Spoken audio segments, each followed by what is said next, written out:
నియోజకవర్గం నుండి BRS party నుండి గెలిచిన కడియం శ్రేరి సిగ్గు శరం లేకుండా ఇష్టం వచ్చినట్టు నోటికి ఏదొస్తే అది మాట్లాడుతున్నాడు. దాన్ని తీవ్రంగా ఖండిస్తున్నాం. అనేక సందర్భాల్లో ఆయన గురించి మాట్లాడినాం, కానీ ఆయన స్థాయి మరిచి మాట్లాడుతూ ఉన్నాడు. 2014 ఎన్నికల్లో టీడీపీ నుండి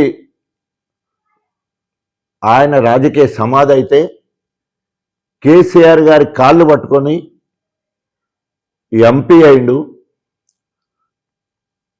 పుండకోరు ముచ్చట్లు చెప్పి ఈ రాష్ట్రానికి ఉప ముఖ్యమంత్రి అయిండు, 2 సార్లు ఎమ్మెల్సీ అయిండు.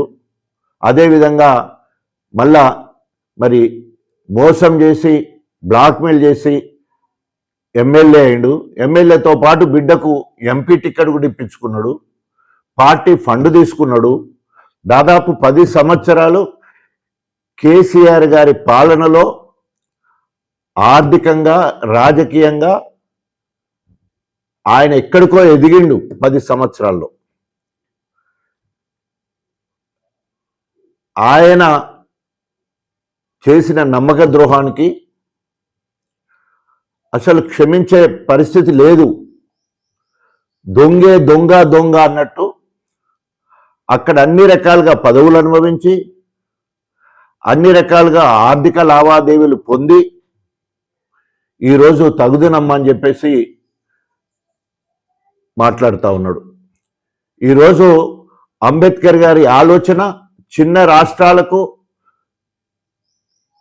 రాష్ట్రాలు అభివృద్ధికి సోపానాలు, చిన్న జిల్లాలు, చిన్న రెవెన్యూలు, చిన్న మండలాలు, అదేవిధంగా హ్యాబిటేషన్ అన్ని కూడా గ్రామ పంచాయతీలు చేసి ప్రజల యొద్దకు పాలన ఉండేటట్టు ప్రభుత్వంలో అనేక మంది ప్రజాప్రతినిధులుగా ఎదగడానికి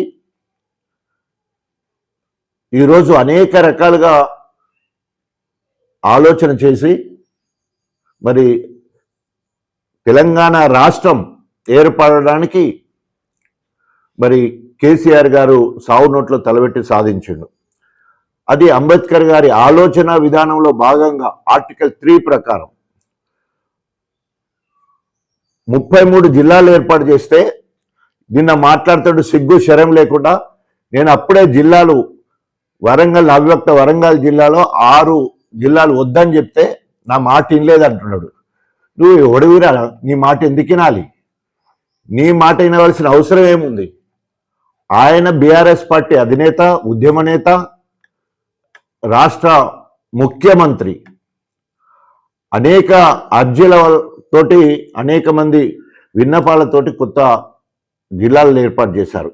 కొత్త జిల్లాలు ఏర్పాటు చేస్తే ప్రతి జిల్లాలో జిల్లా కార్యాలయం, ప్రతి జిల్లాలో ఒక మెడికల్ కళాశాల, 300 నుండి 500 బెడ్డెడ్ హాస్పిటల్, మంచాలతోటి ఆసుపత్రి, అనేక మౌలిక సదుపాయాలు, అనేక రకాలుగా ప్రభుత్వ కార్యాలయాలు ఏర్పడ్డాయి.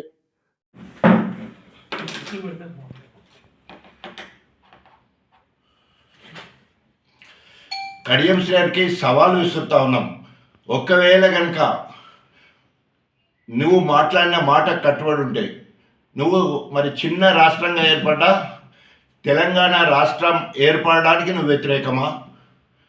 జనగాం జిల్లా ఏర్పడడానికి నువ్వు వ్యతిరేకమా? గణపురము రెవెన్యూ కావడానికి నువ్వు వ్యతిరేకమా?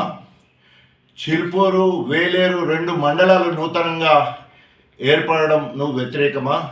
అదేవిధంగా అనేక గ్రామ పంచాయతీలు తండాలని కూడా ఇవాళ మరి లోక్యా తండాలు అంటే చిన్న తండాలు కూడా గ్రామ పంచాయతీ అని కొత్తగా ఏర్పడ్డ గ్రామ పంచాయతీలకు నువ్వు వ్యతిరేకమా? నేను సవాలు విసురుతున్నాను. నీకు సిగ్గు శరం ఉండేది ఉంటే నా ప్రశ్నకు జవాబు చెప్పు. అది చెప్పి నేను జనగాంకు వ్యతిరేకం, తెలంగాణకు వ్యతిరేకం, రెవెన్యూలకు, మండలాలకు, గ్రామాలకు వ్యతిరేకం అని చెప్పి నువ్వు గ్రామాలు తిరుగు. మరి చీపురు చెప్పులు నీకు దండలుగా వేసి ఊరేగించే పరిస్థితి వచ్చాయని హెచ్చరిస్తా ఉన్నాం.